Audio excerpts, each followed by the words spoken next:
Bonjour, bienvenue dans notre cuisine, dans la cuisine de Mermoz. J'espère que vous allez bien, la famille. Voici notre recette d'aujourd'hui. Oui, nos recettes d'aujourd'hui, puisque nous avons deux recettes à réaliser. Tokosala, mipandi yangulu. Mipandi yangulu et soukwami bien. Na vinaigre et alcool et citron. Na ba gros sel de mer. Et soukwami vraiment kitoko et ça propre, prêt pour na kolamba. Voilà la famille. Et toza lisusu na recette ya épinard. Épinard na biso eza ya en branche. Eza mibimba, to sukoli yango bien, to tokisi, to boaki mai oyo ya épinard wana, na boaki yango po na lingaka solo nango te na boaki. Et yango eza prêt pour na kolambama na biloko nyonso oyo toza nango pembeni nango. Yango nde tokolamba épinard na biso.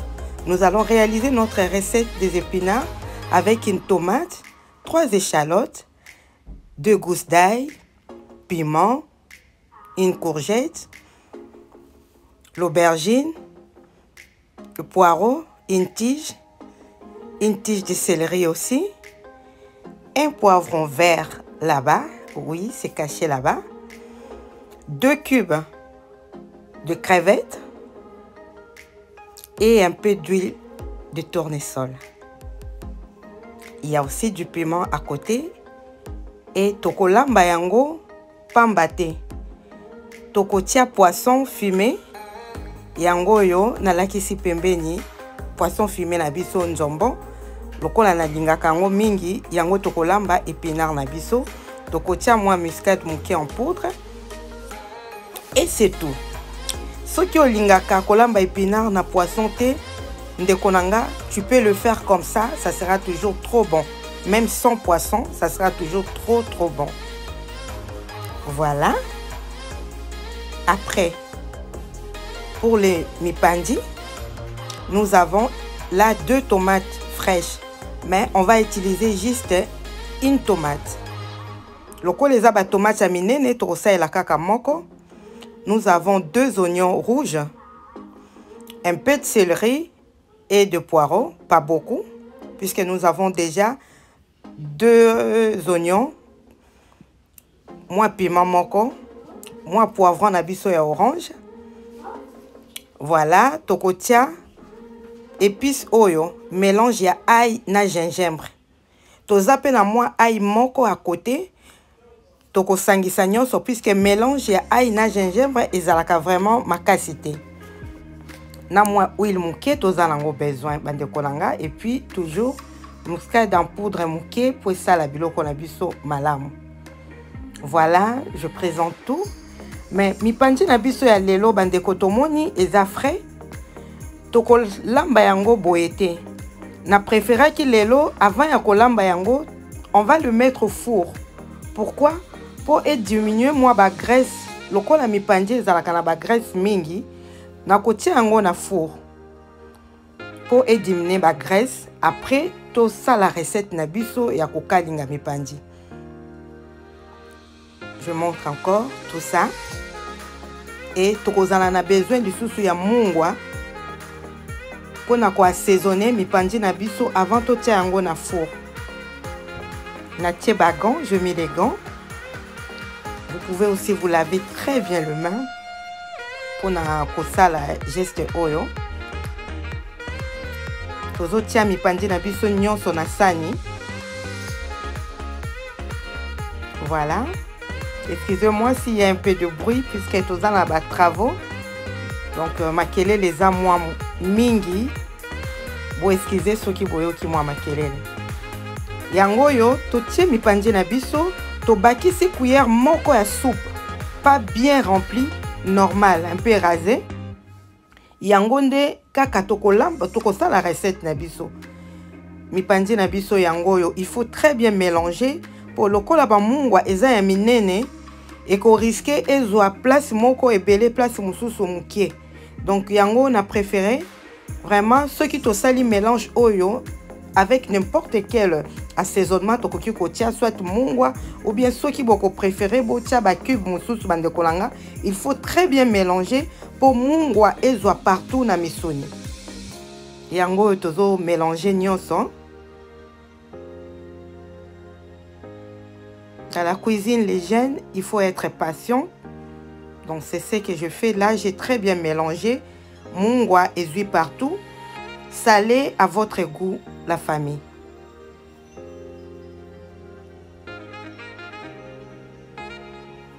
Totier déjà mikila nabiso na four. Maintenant, nous sommes là pour notre recette des épinards. Épinards nabiso yangoyo. Totier yango déjà na nzungu. Déjà 750 grammes des épinards. Donc ça, bah, biloko nyonso o toza nango besoin pour na ko réaliser recette na biso ya épinards.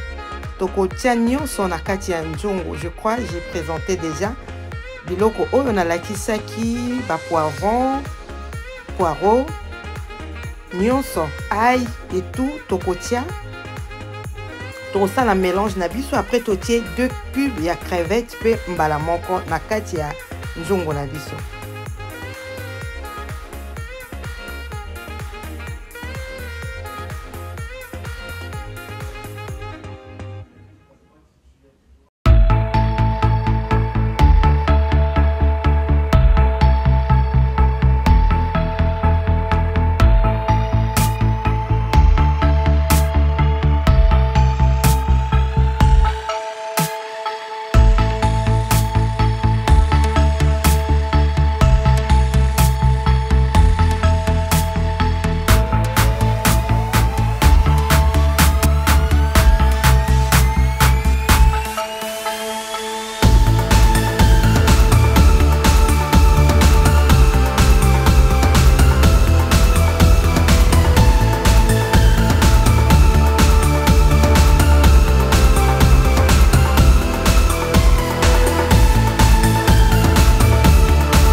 Il faut qu'on tient en haut partout.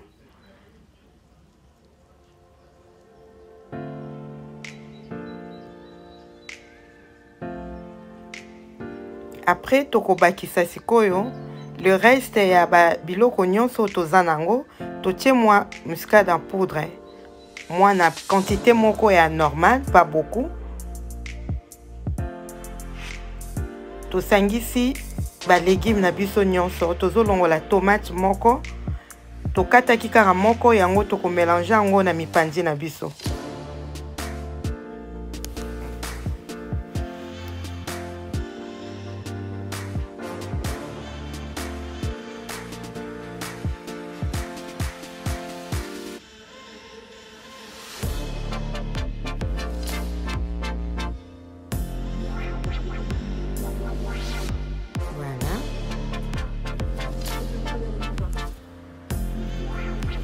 tozotia yango sikoyo na nzungu.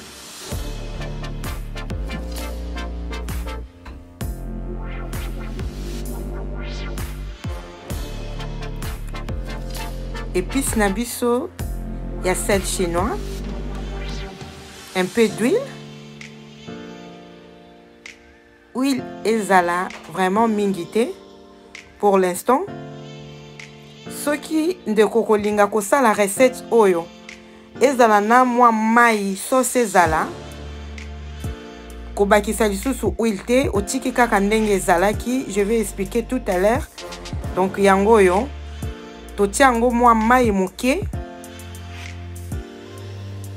Excusez-moi, ezokende un peu rapide. Awa épinard na biso tozo balusa yango po totiaki mai te. Vapeur wana ebimisi mai kaka ndenge toyebi ba légumes ebimisaka mai. Na mwa huile moke tozo balusa yango vraiment to mélanger ba épices nyonso. Lokola totiaki cube na biso ya crevette. Po ekanga ma place moko te toza obligé ya ko balusa. Biloko na biso to hésiter te. Mai ezate ezika te ezbela vraiment malamu.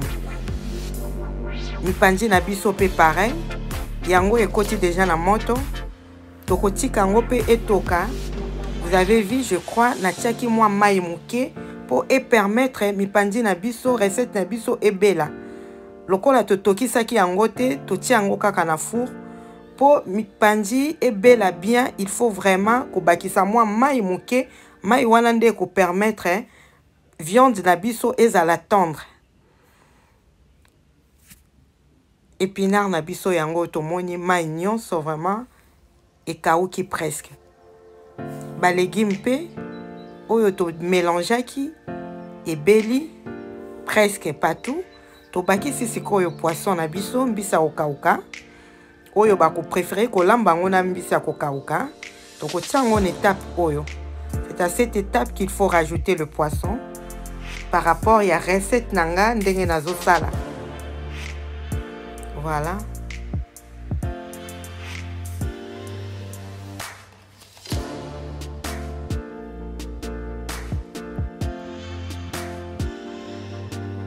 Il faut toujours qu'on mélange biloko soki eza na mai mingi te pona ko éviter que biloko ezika.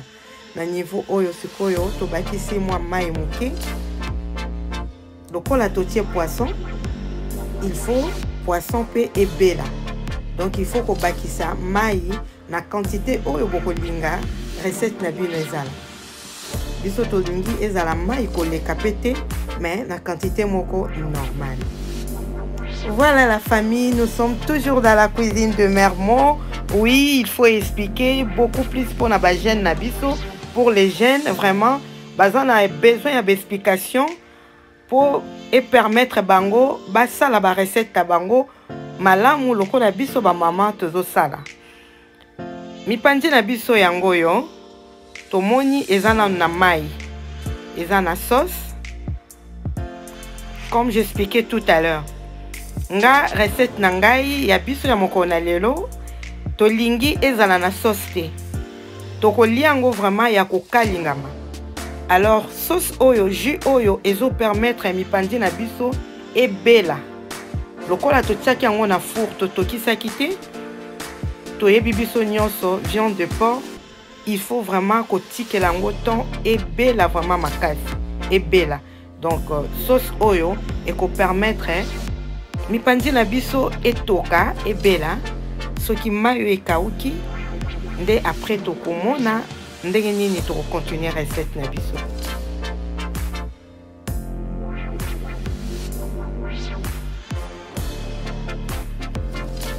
Et voilà la famille. Oyo sikoyo za la recette pour mes enfants. Ils m'ont demandé de manger de fleurettes de brocoli. Non, ça la bango na steak haché. Donc nasi na sala ki yango déjà ba lia qui peut vraiment ba sepela ki na recette yango makasi vraiment ba sengi na sala la bango lisusu. Mbala sima, je peux aussi le mettre en ligne. Ceux qui boko sepela pour na sala pour les enfants ba sepela mingi. totie biloko mingi te, vraiment ezalaki top recette ya brocoli. Mipanzi na biso yango tomoni sikoyo, il y a plus de sauce presque. À cette étape, tokoki ko bakisa sikoyo huile. Po tokalinga mipanzi na biso. Totiaki mwa huile moke avant, mais nalingi mipanzi vraiment ekalinga masikoyo bien. Donc là, je vais rajouter un peu d'huile d'olive.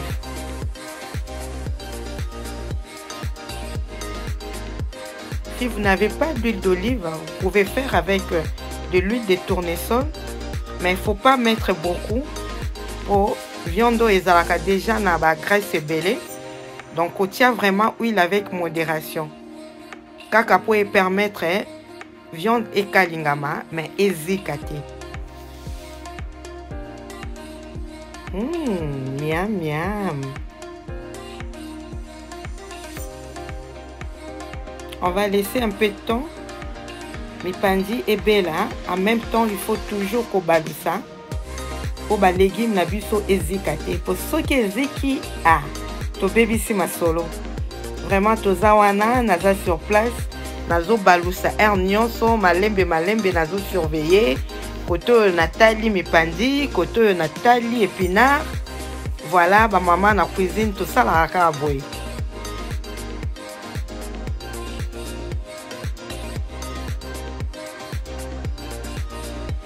Mipanzi na biso vraiment tomoni ke ekalingami.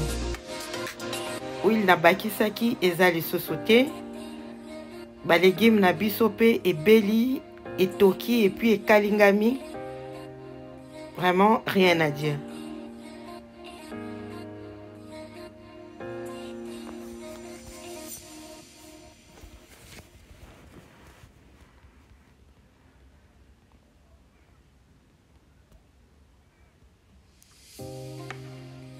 Nos épinards sont lapés et belli presque. Pour comme vraiment presque na souka, y a ba recette na biso. Nous sommes presque à la fin. Regardez la sauce. Mafuta pe ya mipanzi et mati likolo, ça veut dire il faut tokanga moto pour biloko na biso et belli vraiment. Priska Madame Siete, salela papa Alain recette oyo. Ako sepela makasi. Priska la duchesse. Salela papa William recette oyo. Kaka ndengo salaka makaya bwana ndenge alingaka ko sepela makasi. Voilà la famille. Les résultats ya ba recette na biso. Tout préparer ba recette na biso ensemble, tout sali lubu na biso ensemble. Ba étape nyonso bomoni bandeko. Vraiment, n'hésitez pas. Il y a qu'à refaire pareil. Je vous rassure, vous allez bien manger. Vous, les invités, les enfants, les parents, tout le monde. Merci beaucoup. Je vous dis à bientôt. Bon appétit.